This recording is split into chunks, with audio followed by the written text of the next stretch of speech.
마태복음 15장의 내용은 누가복음과 요한복음에는 거의 수록되지 않는 내용들이 많이 이제 있습니다.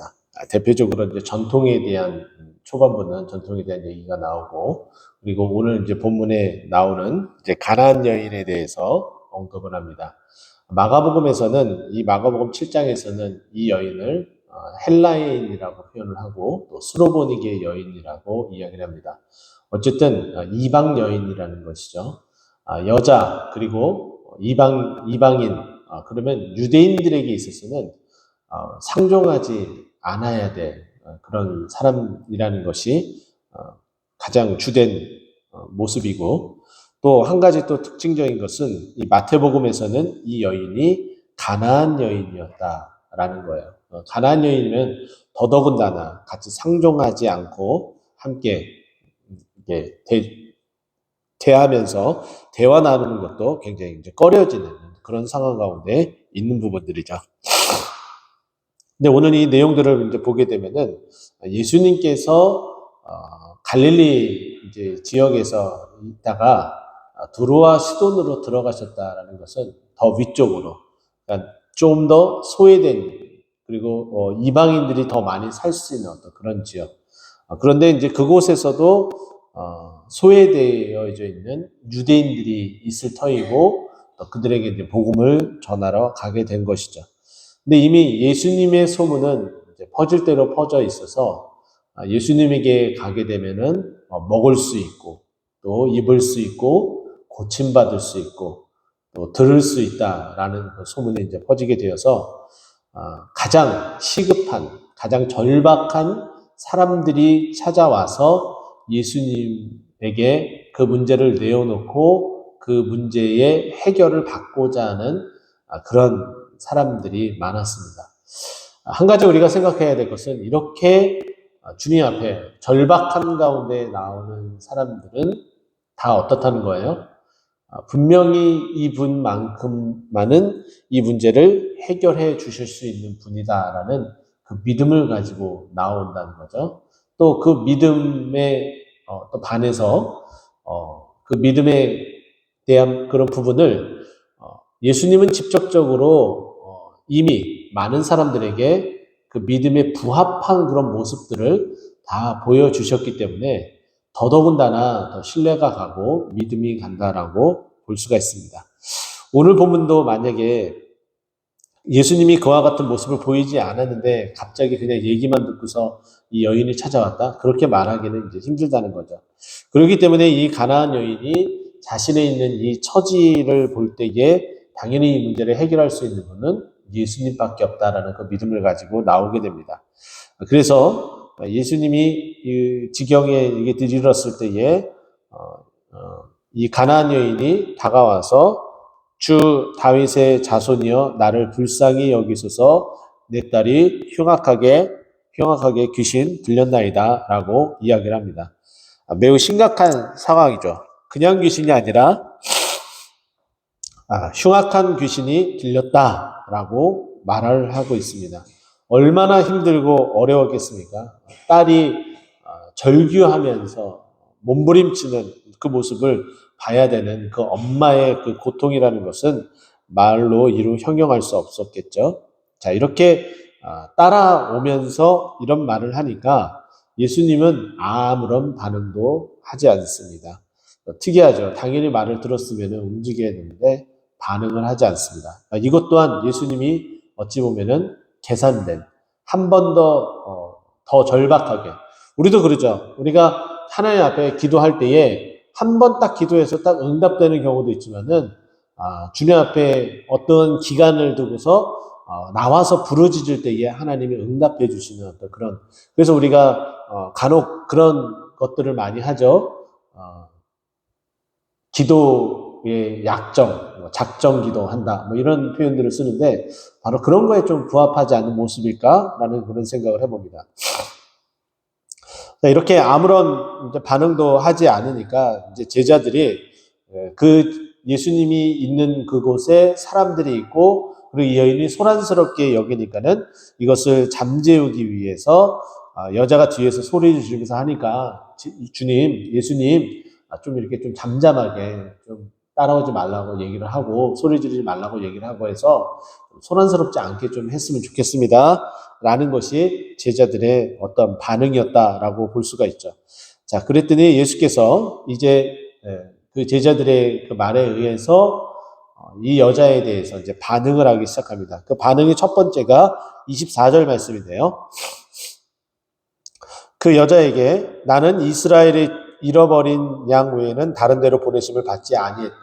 이미 그 여인이 딱 외관상으로 보더라도 가나안 여인, 또 헬라인, 수르보니게 여인임을 직감할 수 있었죠. 그래서 나는 당신에게 갈 수 있는 지금 시간적 여유도 없고, 그리고 나는 그렇게 이 땅에 온 것이 아니다라고 이렇게 이야기를 합니다. 자, 그랬더니 여자가 이제 한 걸음 더 다가옵니다. 그래서 25절에 보면 여자가 와서라는 표현을 써주고 있고, 그리고 한 걸음 더 나아가서 예수께 절하며, 예수께 이제 절한다라는 것은 프로스쿤네요. 앞으로 구부리다. 그 방향을 향해서 예수님을 향해서 구부리다라는 거예요. 그러면 이것은 당연히 경외하다, 예배하다라는 뜻을 가지고 있습니다. 자, 이렇게 예배하고 경외하고 하니까 주여 나를 도우소서라고 한 번 더 절박하게 자신의 처지를 아주 간략하면서 임팩트 있게 이렇게 이야기를 합니다. 그랬더니 예수님의 반응은 여전히 시큰둥합니다. 26절입니다. 대답하여 이르시되 자녀들의 떡을 취하여 개들에게 던짐이 마땅하지 아니하니라. 이 말을 들으면은 기분이 완전 상해야 되겠죠. 그래서 모든 걸 팽개치고 아니 도대체 어떻게 사람을 이렇게 무시해도 이렇게 소위 말해서 개라는 표현을 썼으니까 개무시해라고 말하면서 뿔이 나고 또 소리를 지르고 또 이 예수님이 계셨던 이 사람들하고 함께 있었던 이 상황의 이 장면을 난장판으로 만들어도 무방하다라고 볼 수가 있죠. 어떻게 사람을 개라는 표현을 쓰면서 이렇게 무시할 수가 있을까라는 생각이 들 정도입니다. 근데 이 여인은 매우 차분하고 매우 지혜로웠고 그리고 자신이 무시당하는 것보다 더 중요한 것은 내가 무시를 당하더라도 내 딸이 이 흉악한 귀신에서 빨리 벗어나야 된다.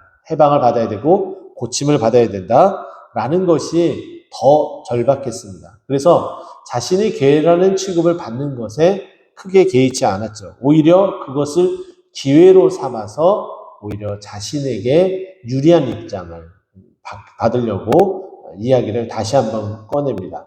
자, 우리가 배워야 될 것은 바로 이런 지혜로움이 아닐까라는 생각을 해봅니다.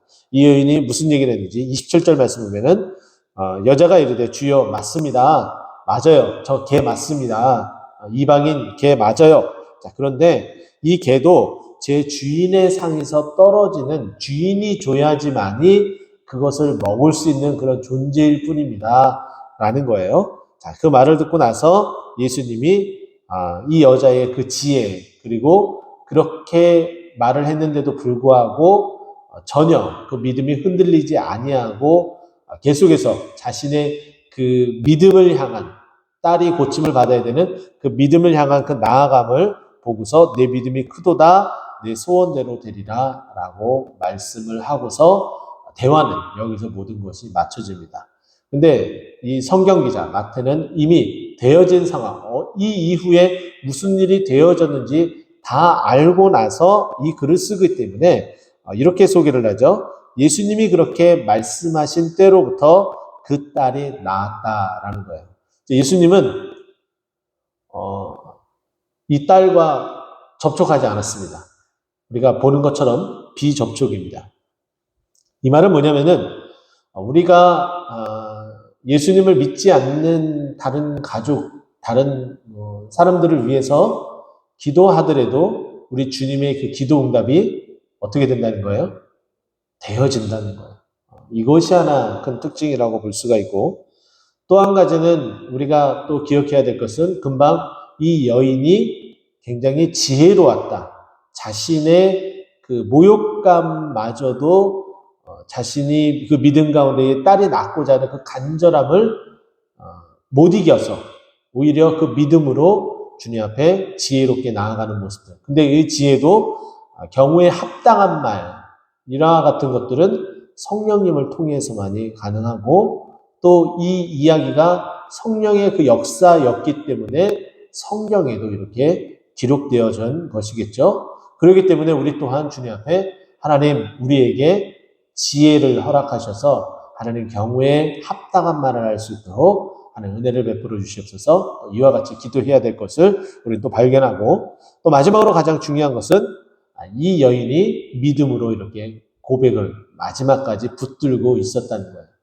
그리고 예수님이 그 말씀을 하신 때로부터 그 여인이 나았다라는 거예요. 우리는 주님 앞에 우리가 믿음을 가지고 나는 믿음이 있다. 이것이 내 주관적인 어떤 그런 요소보다는 우리 주님께서 내가 믿음이 있구나 라는 것을 인정받을 때에 그때의 모든 것들이 하나씩 풀려나간다는 거예요.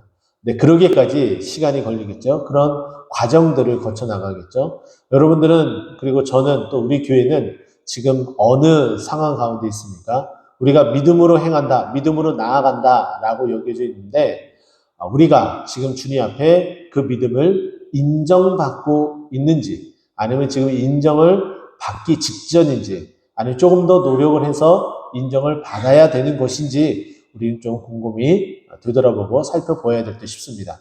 그래서 우리가 정말 주님 앞에 그렇게 인정이 되어질 때에 그때에 비로소 우리가 가지고 있는 이 모든 문제들이 그 주님의 그 말씀으로 내가 믿음이 크도다라고 말씀하실 때에 이 문제가 해결되어진다는 것을 우리가 좀 믿고 나아가는 그런 우리 모두가 되기를 간절히 축원드립니다.